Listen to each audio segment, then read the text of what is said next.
Kantara chapter 1 is a visual spectacle, is a good film, but क्या यह masterpiece है?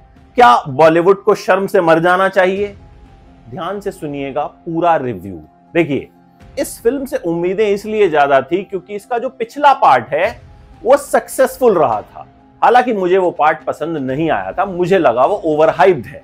Trailer आया, मुझे अच्छा लगा ट्रेलर, फिर मुझे लगा फिल्म देखते हैं क्या होता है। देखो, फिल्म मुझे बढ़िया लगी, मुझे लगा विजुअली जो क्रिएट किया गया है वो शानदार है। कुछ कुछ सीन्स ऐसे हैं कि आप हैरान रह जाएंगे, आपको लगेगा कि सिनेमा इसी को कहते हैं। इंटरवल से पहले एक सीन आता है जहां बहुत सारे बंदर आ जाते हैं, वो सीन हो या फिर क्लाइमेक्स सीन हो जहां शिव तांडव होता है। किस तरह से होता है, किस तरह से ऋषभ शेट्टी शिव का अवतार ले लेते हैं, वो आपको बड़ी स्क्रीन पे ही जाके देखना होगा, वहीं जाके एक्सपीरियंस करना होगा। देखिए, इस फिल्म की जो कहानी है ना, वो दो ट्राइब्स के बीच टसल की कहानी है। एक कांतारा है और एक दूसरा ट्राइब है जहां का राजा जो है वो अत्याचारी है। क्या कुछ होता है, कांतारा के लोग कैसे वहां पहुंच जाते हैं, बीच में एक ब्रह्म राक्षस है, कहानी आपको समझनी पड़ेगी और कहानी कॉम्प्लिकेटेड है। देखो, नरेशन कहीं कहीं इतना हैवी हो जाता है कि आपको लगता है कि भाई थोड़ा सिंपल करके समझा देते। कहीं कहीं कुछ सीन्स ड्रैग लगते हैं, कहीं कहीं कुछ सीन्स अनवांटेड लगते हैं। फर्स्ट हाफ देखकर लगा कि भाई ये बड़ा ओकेश है, जब तक इंटरवल से पहले वाला सीन नहीं आया था। लेकिन सेकंड हाफ में फिल्म जबरदस्त हो जाती है। लेकिन तब भी इस फिल्म को थोड़ा सा और सिंपल किया जा सकता था।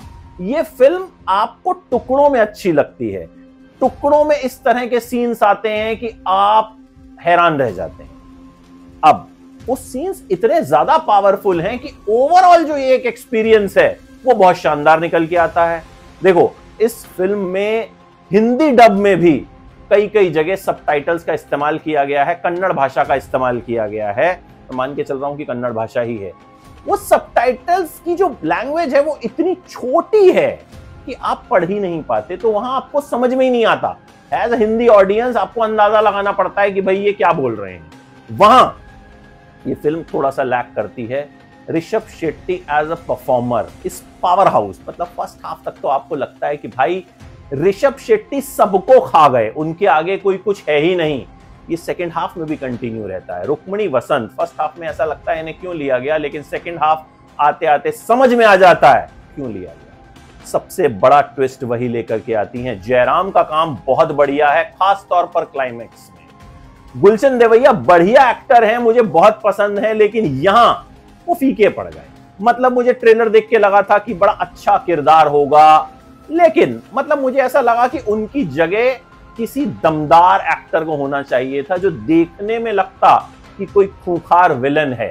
वो उस तरह का जो एक मैजिक है, उस तरह का जो एक टेरर है, उस तरह का जो एक खौफ है, वो क्रिएट नहीं कर पाए। और कहीं ना कहीं मुझे वो इस फिल्म का वीक पॉइंट लगे। ऋषभ शेट्टी की राइटिंग बढ़िया है, डायरेक्शन तो शानदार है, विजुअल्स इतने बढ़िया हैं कि आप बस देखते रह जाते हैं। जिस तरह से उन्होंने उस दुनिया को क्रिएट किया है वो जबरदस्त है। मतलब उसकी जितनी तारीफ की जाए उतनी कम है। म्यूजिक बहुत बढ़िया है, बीजीएम बहुत शानदार है। कहीं कहीं बीजीएम लाउड होता है लेकिन वो जस्टिफाइड लगता है। लेकिन अगर ये फिल्म थोड़ी सी और सिंपल की जाती तो ये और ज्यादा अपील करती लोगों को, क्योंकि देखो बहुत सारे ऐसे लोग हैं ना जिन्हें इतनी माइथोलॉजी नहीं पता, जिन्हें इतनी कॉम्प्लिकेटेड कहानियां समझ में नहीं आती। आप सिनेमा के शौकीन हैं, आपने पहले वाली कांतारा देखी है, आप थोड़ा पढ़ते लिखते हैं, आपके लिए इजी होगा। लेकिन भाई हर कोई पढ़ लिख के फिल्म देखने नहीं जाता ना, फिल्म देखने जाता है एंजॉयमेंट के लिए।